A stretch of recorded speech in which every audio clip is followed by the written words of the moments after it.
Minu jaoks oli stipendiumi saamine väga suureks motivatsiooniks, et jätkata oma teadustööga.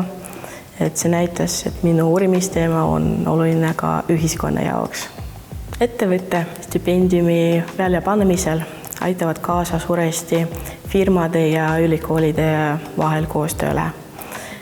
Otsekontaktid tudengitega parandavad kommunikatsiooni ja minu meeles on väga oluline asi arusaamises, kuidas me saame turule tuua kõrgelt haritud tippspetsialiste.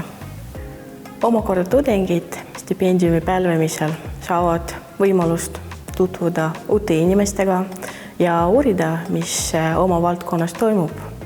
Samuti see on suurepärane võimalus teha koostööd ettevõttega, kas mingi projekti või lõputöö kirjutamise raames. Tänu stipendiumile mina sain võimalus tutvuda teadlastega oma valdkonnas, kes innustasid mind jätkata oma teadustööga. Ja nüüd ma näen võimalusi, kuidas ma saan veel panustada ja mida võiks teha, et tagada turvalist tulevikku energeetika valdkonnas. Ma siiralt soovin innustada tudengid kandideerima Arengufondi stipendiumitele. Esiteks, et saada hindamatu kogemust ja et näidata, kes tänast maailma eitab.